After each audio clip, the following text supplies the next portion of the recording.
अस्सलाम वालेकुम। Cooking with सीमा खान। आज हम बहुत ही लाजवाब से मटन देगी कोरमा की रेसिपी बना के तैयार करेंगे। इसके लिए हम सबसे पहले एक खुशबूदार मसाला तैयार करेंगे।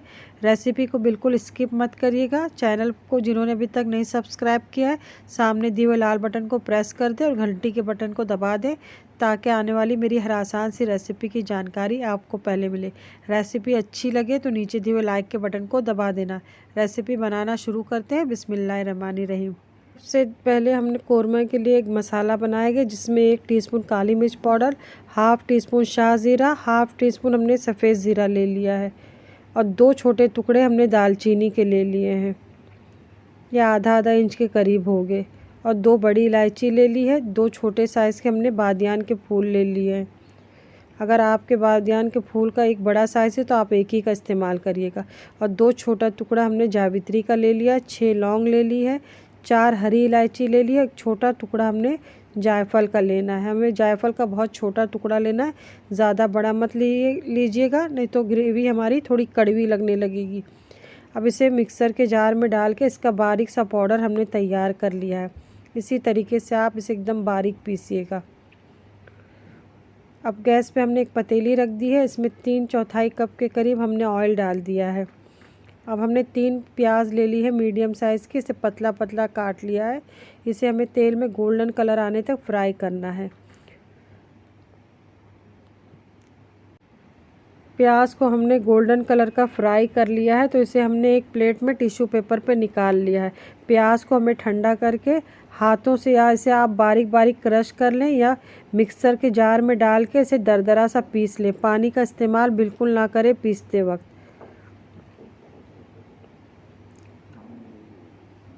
अब गैस पे हमने सेम पतीली में जिसमें प्याज फ्राई किया था उसमें थोड़ा सा ऑयल बच गया है, उसी में हम मटन डाल दिए हैं। बकरी का गोश्त 750 ग्राम है ये। इसे अच्छी तरीके से धो के छान के डालिएगा।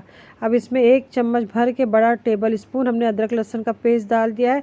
2 टीस्पून हमने धनिया पाउडर डाल दिया और 1.5 टीस्पून हमने तेज़ वाली लाल मिर्च पाउडर डाली है। मिर्च आप अपने टेस्ट के हिसाब से कम या ज़्यादा कर सकते हैं।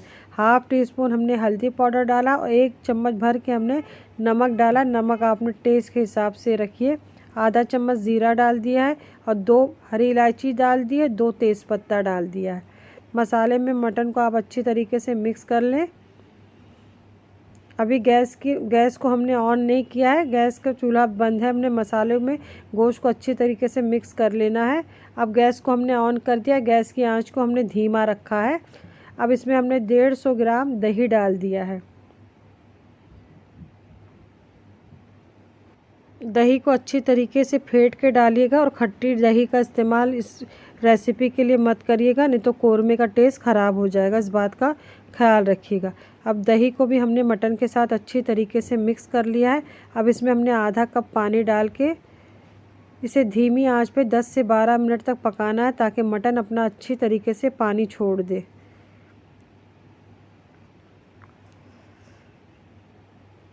इसे हम धीमी आंच पे ही पकाएंगे। इसे हमने धीमी आंच पे 12 से 15 मिनट तक पकाया है। मटन ने बहुत अच्छी तरीके से पानी छोड़ दिया है। अब गैस की आंच को हम तेज़ करके इसे तेज़ आंच पे अच्छी तरीके से भूनेंगे जब तक तेल हमें नज़र आने नहीं लगे। अब मसाला हमारा अच्छी तरीके से भून गया और तेल हमें नज़र आने लगा है तो जो हमने गरम मसाला पीस के तैयार किया था कोरमे का, इसे डाल देंगे। हमें पूरे मसाले को डाल देना है और जो प्याज को हमने फ्राई करके क्रश कर लिया था उसे भी डाल देंगे। सबको अच्छी तरीके से मिक्स कर देंगे और गैस की आंच को हमें धीमा कर देना है और धीमी आंच पे इसे हम 4 से 5 मिनट के लिए और पका लेंगे। ध्यान रहे कि मसाला नीचे से जलने ना पाए। अब 5 मिनट के बाद हमने ढक्कन हटा दिया है और गैस की आंच को दोबारा से तेज़ कर देंगे और साइड में हमने पानी गर्म होने के लिए रख दिया है। अब मसाला हमारा बहुत अच्छी तरीके से भून चुका है तो इसमें हम गर्म पानी डाल देंगे। तेल अच्छी तरीके से अलग हो चुका है। इसमें आप गर्म पानी का ही इस्तेमाल करिएगा। हमने 4 कप पानी इसमें डाला है, इसमें गर्म पानी का ही इस्तेमाल करिएगा। सबको अच्छी तरीके से हम मिक्स कर लेंगे और मिक्स करके इसे ढक्कन ढक के हमें 6 से 7 मिनट तक तेज़ आंच पे पकाना है, जब तक ग्रेवी हमारी अच्छी तरीके से पकने ना लगे।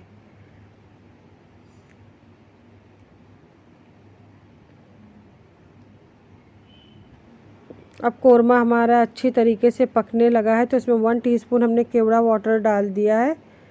केवड़ा वाटर से हमारे कोरमे में बहुत अच्छी खुशबू आएगी। इसमें एसेंस का इस्तेमाल मत करिएगा। अब इसे धीमी आंच पे हमें 55 से 60 मिनट तक पकाना है, जब तक मटन हमारा अच्छी तरीके से गल नहीं जाता। ये जितना धीमी आंच पे पकेगा उतना ही टेस्टी और जायकेदार बनेगा। अब हमारे कोरमे को पकते हुए 55 से 60 मिनट हो चुके हैं। अब मटन को हम चेक कर लेंगे। ग्रेवी भी हमारी अच्छी तरीके से थोड़ी गाढ़ी हो चुकी है और गोश्त भी हमारा अच्छी तरीके से गल चुका है। गोश्त को आप अच्छी तरीके से गलाइएगा। अब गोश्त हमारा अच्छी तरीके से गल चुका है, तो इसे हमने 5 से 6 मिनट तक तेज़ आंच पे और पका लिया, ताकि हमारा कोरमा थोड़ा सा और गाढ़ा हो जाए। अब 5 से 6 मिनट के बाद कोरमा हमारा बनके तैयार है। इसे हम गर्मा गर्म सर्व करेंगे। माशाल्लाह बहुत ही ज़बरदस्त ये कोरमा बनके तैयार होता है। आप इसी तरीके से बनाइएगा, इंशाल्लाह सबको बहुत पसंद आएंगे। गर्मा गर्म नान के साथ या पराठे के साथ इसे आप खाएं, या बघारे चावल के साथ। माशाल्लाह ये इतने खुशबूदार और इतने मज़े के बनके तैयार होते हैं। इसे आप ज़रूर बनाइएगा, इंशाल्लाह घर वालों को बहुत पसंद आएंगे।